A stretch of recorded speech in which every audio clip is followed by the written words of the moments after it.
Assalamualaikum warahmatullahi wabarakatuh. Sobat RH sekalian, jumpa lagi kita di channel yang keren ini. Keren cadas. Ya, sobat RH sekalian,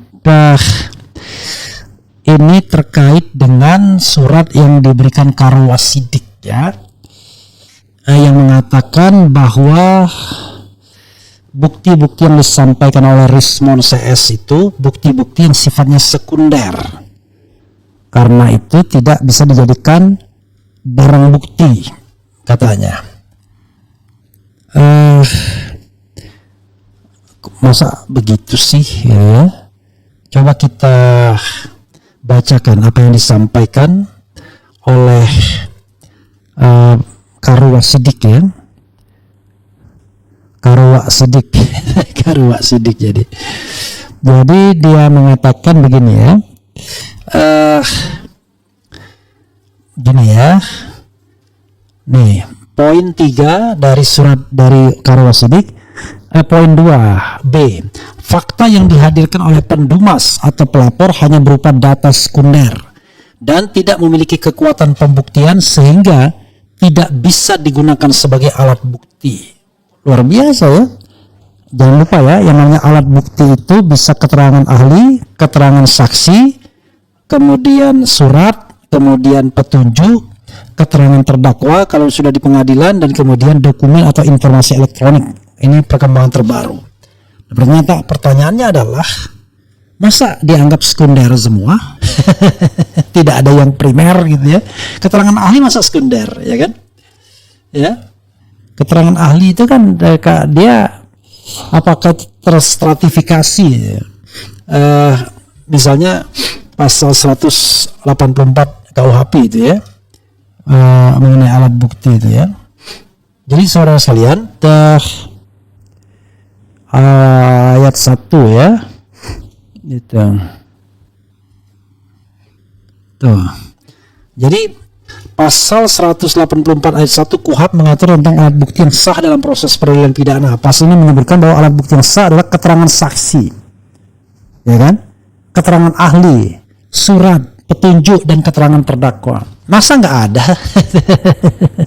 Kalau misalnya ini keterangan-keterangan ini distratifikasi, masa nggak ada saksi? Maka, ya kan? Masa tidak ada ahli? Ya, masa tidak ada suratnya? Suratnya kan ada, ijazahnya itu ya. Masa tidak ada petunjuk, ada kasmujo dan lain sebagainya. Kemudian keterangan terdakwa nanti. Lalu masa tidak ada dokumen elektronik dan lain sebagainya. Jadi aneh bin ajaib. Nah, lalu persoalannya adalah kalau misalnya yang dibutuhkan itu pembuktiannya seperti yang dilakukan oleh Rismon Sianipar, kira-kira masih ribut nggak soal perlunya yang namanya dokumen primer atau bukti primer atau dokumen primer ijazahnya sendiri kan? Tidak mesti, ya kan? Tidak mesti sobat era sekalian bahwa ijazah yang analog yang harus dihadirkan. Kalau fotokopinya itu sudah ditampilkan Bareskrim di dalam press conference tanggal 22 Mei, ya itu sudah cukup. Itu mengatakan bahwa itu adalah fotokopi dari dokumen aslinya, kan begitu. Atau Dian Sandi yang sudah menghadap Jokowi dan tidak dimarahi, berarti itu Dian Sandi punya adalah paling tidak versi digital dari dokumen analognya atau ijazah analognya. Jadi masa nggak bisa diteliti, ya kan? Kita ini pakai logika. I'm not an expert in digital forensic, but I use my logic thinking, kan begitu. Kita gunakan logic thinking kita. Nah, logic thinking kita itu masa kemudian didinai oleh para pakar yang katanya pakar sungguhan. Ya, nah, logic thinking yang disampaikan, logic thinking saya bisa menerima apa yang disampaikan oleh Rismon Sianipar. Coba kita lihat sekali lagi ya. Kalau ini kan saja ini ya, biar saya bisa berkomentar ya. Jadi kalau coba kita lihat, dia melakukan perbandingan dua ijazah. Satu ijazah Pronojiwo yang tidak lain adalah ijazah yang diakui sebagai Teman Dekat dari Mr. Jokowi kan begitu. Jadi itu ijazah yang 1115. Nah, ijazah Jokowi 1120. Lalu dibandingkan persentase overlappingnya, ini huruf A nih ya. Nah, persentase overlapping itu beda. Kalau ijazah Pronojiwo itu lebih lengket kepada overlappingnya kepada lambang UGM seperti bunga teratai. Nah, ini dari huruf A ya. Lalu huruf O ya. Huruf O itu persentase overlapping 15,49 dan 11,20%. Kan beda antara Jokowi dan Pronojiwo. Jadi kalau seandainya ada overlapping terhadap lambang UGM berbeda, maka kita bisa simpulkan kan, yaitu dua dokumen ini dicetak dari plat yang berbeda. Oke. Pertanyaannya, mungkinkah ijazah yang sama-sama keluaran 5 November 1985 ini dicetak dengan dua plat berbeda? Padahal paling yang jadi sarjana atau yang ikut wisuda saat itu ya kira-kira kurang dari 100 barangkali ya. Kalau angkatannya 88 ya barangkali kurang dari 100 lah. Karena itu yang 5 tahun persis kan. Oke lah dengan angkatan sebelumnya. Let's say 100 ya kan. Masa 100 harus platnya berbeda. Jadi saudara sekalian, ini kan cara berpikir logic thinking ya. Lihat huruf A itu. Huruf A Jokowi dan huruf A dokumennya Pronojiwo. Nah, pertanyaannya adalah mungkin apa yang dilakukan Roy Suryo juga ini dan kemudian topi merah ini termasuk juga yang dicontohkan dari Larisman Sianipar ini adalah sesuatu yang kurang sempurna. Katakanlah, why kurang sempurna? Karena kita belum tahu dokumen asli Jokowi itu yang anta beranta, tapi kan sudah tampilkan di layar, di screen, big screen oleh Barreskrim, oleh Dirtipidum. Jadi apalagi masa mau dibantah kalau itu bukan ijazahnya. Nah, ijazah ini sudah dibandingkan. Salah satu perbandingannya adalah soal ini image comparison, yaitu overlapping ya kan, tumpang tindih huruf dan lambang UGM. Dan Risma pakai persentase overlappingnya, maka menghasilkan persentase yang lebar, yaitu letak huruf O ya kan, huruf O itu ya, huruf O di mana itu ya, di kata-kata yang mana ya, dan huruf A di kata-kata sarjana. Jadi yang di Jokowi A-nya itu agak keluar, sementara yang di Pronojiwo agak dalam. Kan begitu. Nah, Anda ingin mengatakan, oh enggak dong, yang asli Jokowi, yang palsu Pronojiwo. Kan jadi masalah jadinya. Let's say ini tidak sempurna, ya kan? Tetapi, nah ini ada 15,49 dan 11 cuma ya. Ini tidak sempurna. Tetapi, kan ini petunjuk, ya, petunjuk bagi pihak penegak hukum untuk menindaklanjutinya. Masa kita jadi orang kok jadi pintar-pintar bodoh begini sih? Pokoknya tidak. Itu bukan yang asli. Lah, masa kerja penyidik begitu? Ya kan? Harusnya dipanggil. Bro Rismon, sini kau. Kau kelihatannya benar yang overlappingmu itu. Ini beda memang ya, dua dokumen ini. Tapi coba kau bandingkan dengan dokumen analognya. Nih, saya kasih analognya. Coba kau bandingkan. Kan begitu harusnya kalau kita bicara tentang penegakan hukum. Ya, saya pakai bahasa pasar aja ya. Gitu. Jadi tadi yang overlapping huruf A dan huruf O yang nomor tadi ya. Jadi overlappingnya terlihat perbedaannya ya. Jadi no sama sarjana. Nah, kalau yang overlapping 15,49%, satunya 11,20%. Beda banget, bro. Ya kan? Cukup lebar tuh perbedaannya, persentasenya sampai hampir Ya 3,5, hampir 4% lah, 4% kurang. Perbedaannya itu signifikan kalau kita mau membandingkan sebuah dokumen. Lalu huruf A itu persentasenya, overlappingnya huruf A itu juga berbeda sekali. Nah sekarang pertanyaannya, dengan fenomena seperti ini, masa ini tidak menjadi sebuah petunjuk, bro? Ya kan? Tidak bisa masuk kualifikasi pasal 184 KUHP ya sebagai sebuah petunjuk. Nanti dipanggil resminya, maka jadilah dia menjadi keterangan ahli. Dipanggillah fronojiwonya, maka dia jadi keterangan saksi. Kan begitu. Dipanggillah Jokowi dalam persidangan, maka dia jadi keterangan terdakwa. Ya kan? Diambillah kemudian ini dokumen-dokumen elektronik ini, maka dia menjadi tambahan keterangan, tambahan alat bukti. Disitalah dokumennya yang milik 1120, maka sempurnalah yang namanya alat bukti menurut pasal 184 KUHP ayat 1 Kitab Undang-Undang Hukum Acara Pidana. Kok ribet banget ya kesannya, kok kayaknya sulit untuk mendapatkan buktinya. Sementara bukti-bukti yang sumir itu dinaikkan. Kan menurut saya yang namanya bukti pencemaran nama baik, bukti ujaran kebencian, bukti fitnah, itu kan relatif jauh lebih sulit karena lebih sifatnya sangat subjektif. Ya kan? Tapi kalau ini kan objektif.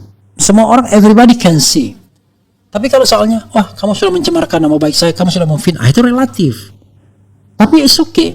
Kalau kita menggunakan undang-undang nomor berapa ya? 31 tahun 2014 tentang perlindungan saksi dan korban, pasal 10, ya selesaikan dulu soal ijazahnya ini. Ya kan? Oke, coba kita buka undang-undang tentang, ya kan? Kita buka undang-undang nomor 31 tahun 2014 tentang perlindungan saksi dan korban. Ya kan? Pasal 10. Jadi pasal 10 ini sudah perubahan nih kelihatannya. Ini perubahan kedua nih undang-undang ini. Coba kita lihat nih. Pasal 10 apa bunyinya? Pasal 10 itu bunyinya begini, bro, ya. Nih, tolong ditampilkan ya. Tapi tolong ditampilkan yang undang-undang nomor 31-nya. Karena kalau undang-undang sebelumnya itu nanti berubah dia. Nah, ini saya kasih filenya nih. Pasal 10. Ya kan? Nah, ketentuan pasal 10 diubah sehingga berbunyi sebagai berikut. Pasal 10 ayat 1. Saksi, korban, saksi pelaku dan atau pelapor tidak dapat dituntut secara hukum baik pidana maupun perdata atas kesaksian dan atau laporan yang akan, sedang atau telah diberikannya, kecuali kesaksian atau laporan tersebut diberikan tidak dengan itikat baik. 2. Dalam hal terdapat tuntutan hukum terhadap saksi, korban, saksi pelaku dan atau pelapor atas kesaksian dan atau laporan yang akan, sedang atau telah diberikan, tuntutan hukum tersebut wajib ditunda hingga kasus yang dilaporkan, yang ia laporkan atau ia berikan kesaksian telah diputus oleh pengadilan dan memperoleh kekuatan hukum tetap. Kan jelas nih pasal 10 Undang-Undang Perlindungan Saksi dan Korban Undang-Undang 31 2014 ini. Jadi selesaikan dulu kasus ijazahnya, tentukan asli atau tidak, tunggu putusan pengadilan yang berkekuatan hukum tetap, baru orang-orang bisa diproses. Itu pun ada klausul pemaafnya. Tidak semua pasal-pasal yang dikenakan itu bisa diterapkan. Pasal 160 nggak bisa diterapkan karena tidak ada delik materialnya. Tidak ada orang yang terhasut melakukan tindak pidana. Kemudian menyebarkan berita bohong sudah diambil sendiri, sudah dihilangkan sendiri. Kemudian menggunakan dokumen tanpa izin. Ini dokumen publik, bro, bukan dokumen privat lagi. Lalu mengubah dokumen agar tampak otentik, nggak ada. Roy Suryo dan kawan-kawan kan tidak mengubah dokumen. Dia melakukan penelitian terhadap dokumen tersebut. Nggak ada yang mengubah dokumen ini palsu jadi seolah-olah asli. Lalu di mana kita bisa ada peluang untuk memproses ini kalau seandainya hukum diterapkan as it is? Tapi kalau hukum diterapkan berat sebelah, ya berat lah, bro. Ya, sedih kali kita punya negara seperti ini, ya. Susah sekali kita belajar hukumnya jadinya, ya kan? Udah undang-undang hanya di atas kertas saja, di atas lapangan siapa yang kuat, dia yang menang. Jadi sobat daerah sekalian, sepanjang atau sependek pengetahuan saya, ya, yang namanya pengaduan pencemaran nama baik dan lain sebagainya, fitnah, macam-macam, itu pinggiran semua. Yang aslinya the main case, ya kan? The main question of this case is, ya kan, whether or not ijazah Pak Jokowi itu asli atau tidak. Kan itu masalahnya. Dan itu harus ada jawaban pengadilan. Tidak bisa kemudian hanya penghentian penyelidikan. Penghentian penyelidikan itu bukan jawaban. Penghentian penyelidikan itu seperti gigi nol, dia kembali ke semula. Tidak ada afirmasi. Karena apa yang disampaikan Barreskrim itu tidak legitimate sebagai sebuah kebenaran hukum. Kan harus putusan pengadilan. Kan begitu Sobat Era sekalian. Karena itu harusnya diselesaikan dulu, jangan dihindari ini. Saya ini seperti ngajari buaya berenang, ya. Mereka udah paham semua, tapi ya sudahlah, kita ulang-ulangi aja. Karena sedih kali punya negara kita, tapi hukumnya tidak ditegakkan seluruh-seluruhnya. Pak Prabowo, please, Anda sudah bersumpah untuk menegakkan hukum seluruh-seluruhnya, ya kan? Saya tiba-tiba ingin membacakan sumpah Presiden Republik Indonesia, ya, UUD 1945, Sumpah Presiden Republik Indonesia. Ya, penting juga kita sebutkan, ya, yang ini, ya kan? Mana Sumpah Presiden Republik Indonesia? Wah, pasal-pasalnya belum nih. Coba kita lihat, misalnya ini sudah amandemen belum? Ini kadang-kadang aneh, dokumen yang belum amandemen yang ternyata yang lebih mudah disampaikan. Oke, misalnya yang amandemen, ini kayaknya nih amandemen, ya. Nah, ini yang dokumen yang sudah amandemen nih. Coba kita baca Sumpah Presiden dengan hikmat dan bijaksana nih. Oke, sumpah jadi presiden. Oh, ternyata ini masih yang lama juga nih. Tapi kurang lebih sama sepertinya sumpah ini, ya. Coba kita ambil yang aslinya dulu, jangan-jangan ada perubahan sedikit nantinya. Itulah susahnya di Indonesia ini mencari Undang-Undang Dasar 45 yang ini kok yang muncul Undang-Undang Dasar 45 yang lama. Padahal kita membutuhkan yang Undang-Undang Dasar yang baru gitu, ya. Oke, ini ya. Ini dokumen dari Indeks Gajah Mada. Ini ada balik-balik sini. Pasal 9 Undang-Undang Dasar 1945, ya. Sebelum memangku jabatannya, Presiden dan Wakil Presiden bersumpah menurut agama, ya, atau berjanji, saya anukan, ya, disiarkan lagi biar ada buktinya, ya. Nih, atau berjanji dengan sungguh-sungguh di hadapan Majelis Permusyawaratan Rakyat atau Dewan Perwakilan Rakyat sebagai berikut. Sumpah Presiden dalam kurung Wakil Presiden. Demi Allah, saya bersumpah akan memenuhi kewajiban Presiden Republik Indonesia dengan sebaik-baiknya dan seadil-adilnya, memegang teguh Undang-Undang Dasar dan menjalankan segala undang-undang dan peraturannya dengan seluruh-seluruhnya, serta berbakti kepada nusa dan bangsa. Udah sumpah loh, ya kan? Di bawah Al-Quran untuk menjalankan Undang-Undang Dasar, ya, dan undang-undang serta segala peraturannya seluruh-seluruhnya. Nggak bengkok artinya.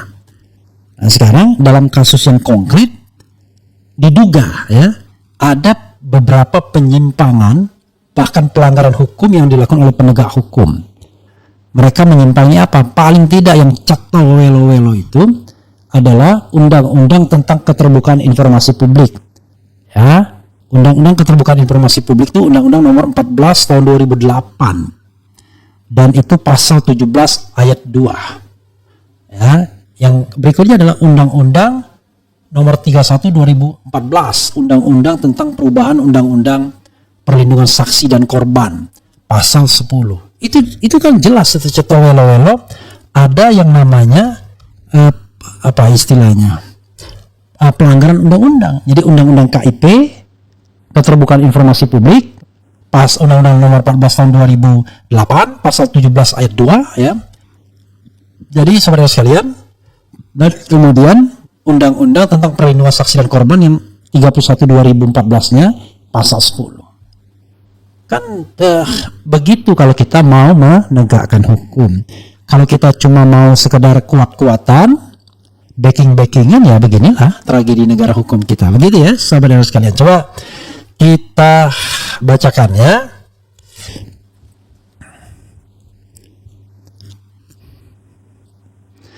Agar kejahatan di negara Republik ini tidak bertambah, tegakkan hukum setegak-tegaknya. Polisi garis miring pengadilan harus independen dalam penegakan hukum. Percuma, kuncinya ada pada si omon-omon yang tiap pagi teriak-teriak hidup Jokowi, ya kan? Dan Pak Risman memberikan sudut pandang lain bagaimana cara kita melakukan validasi dan penelitian. Kemudian walah sudah ketinggalan, apa maksudnya? Ada fotokopinya, seharusnya ada aslinya sebelum difotokopi. Kalau ada fotokopinya tapi tidak ada aslinya sebelum difotokopi, itu namanya ijazah foto tanpa ada ijazah asli. Dari foto ijazahnya aja udah jelas kelihatan beda orangnya, apa thermal rabun. Oke. Kalau asli nggak mungkin orang sama pengacara pikir dengan logika saja. Ya kalau ini tanyakan Cak Lontong ya, atau tanyakan Rocky Gerung. Jika direnungi, untuk apa ya ijazah tidak kunjung ditunjukkan? Bukankah hal tersebut sangatlah mudah, terlebih adalah seorang negarawan, tetapi kenapa menjadi rumit dan menyangkal ini itu hingga alot ya, dan mengerahkan para apa istilahnya ya, para ternul atau apa, pengacara, bahkan penasihat ahli Kapolri untuk mendinai dan sekaligus menyerang mereka-mereka yang berkeyakinan for the time being bahwa ijazah Jokowi adalah fake gitu ya, seperti Roy Risman dan Dr. Tifa. Kemudian pengadilan rakyat sepertinya sudah memutuskan, dan sebenarnya hukuman yang berat itu adalah sanksi sosial dari masyarakat ya. Kemudian masa Polri tidak mengerti bukti material dan formil. Oke. Belum kelar-kelar nih ijazah. Emang Fufu-Fafa harus diganti Jenderal Kunto baru selesai nih. Apa maksudnya? Ini juga nih. Mau ditipu sama ahli abal-abal. Nah, inilah orang nggak pakai logika. Ini kan juga kasat mata. Jadi saudara sekalian, kita itu gunakan akal pikiran yang lurus dan sehat.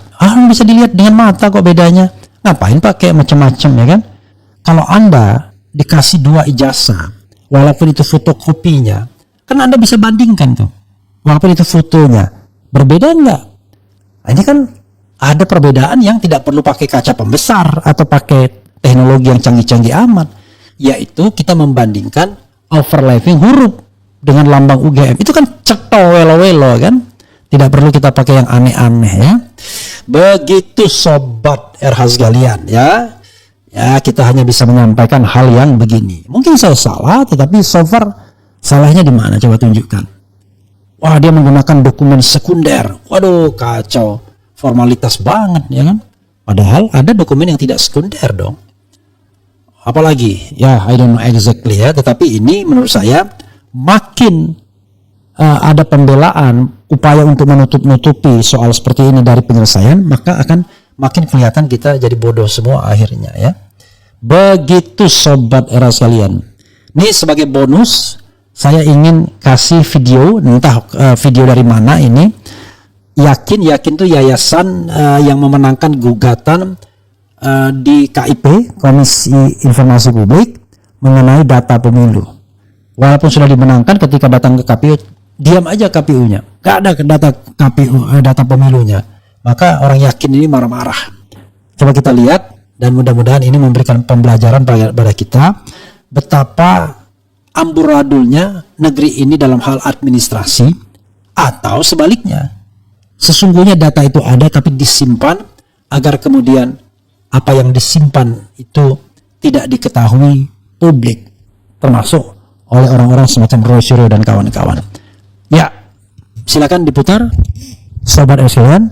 Wassalamualaikum warahmatullahi wabarakatuh. Keren caras. Ciao. Anda nggak siapin. Jadi hari ini saya dari KPU diterima oleh orang-orang Pusdatin, dan hari ini yakin yang sudah memenangkan putusan sesuai dengan undangan KPU hari Senin tanggal 28 Juli pukul 10. Sekarang sudah hampir pukul 12. Kami tidak mendapatkan data-data sesuai dengan putusan. Dan hari ini ada kepala, apa ini posisinya? Pak Mas Bobi ini? Mas Buk, saya bicara dengan Anda. Iya. Anda jabatannya apa? Kapus Datin. Oke, silakan bikin pernyataan bahwa KPU nggak siap hari ini. Ini saya live kan nanti. Silakan. Pemirsa, Anda lihat Kapus Datin KPU sampai tidak bisa berkata-kata. Bisa bikin pernyataan nggak? Saudara bisa bikin pernyataan nggak? Kapus Datin itu biaya rakyat. Rakyat mengeluarkan uang dengan uang rakyat untuk biaya KPU, Komisi Pemilihan Umum. Kalau hasilnya cuma minta hasil aja udah putusan saja dia bisa menyajikan, seperti apa ini hasilnya? Saya hitung sampai 3, kalau nggak bisa bikin pernyataan ini saya langsung upload. 1, 2, 3, silakan. Pemirsa, ini kita lihat Saudara Mas Buk tidak bisa, Mas siapa namanya? Mas Bur tidak bisa bikin pernyataan apapun biar rakyat mengetahui sedemikian bobroknya ini pusat data dan informasi KPU. Ini sudah putusan dan nanti akan segera dilanjuti oleh Pak Ted untuk segera memproses secara hukum. Tadi ada satu orang, siapa tadi masnya tadi yang coba bicara, yang tadi bicara tadi seolah-olah bicara soal hukum tapi dia nggak ngerti hukum. Kacau sekali KPU kayak gini. Kalau ini Mbak posisinya apa? PPID-nya ya. Mbak siapa namanya? Mbak Reni. Ya, terima kasih Mbak Reni. Tapi ini membuktikan Anda sendiri secara internal sangat tidak bisa proper untuk menyelenggarakan ini. Bukan salah saya, bukan salah Pak Ted, bukan salah Yakin. Kalau rekaman ini saya buat dan saya publikasikan. Seluruh Indonesia tahu sendiri, beginilah kondisi yang terjadi. Terima kasih.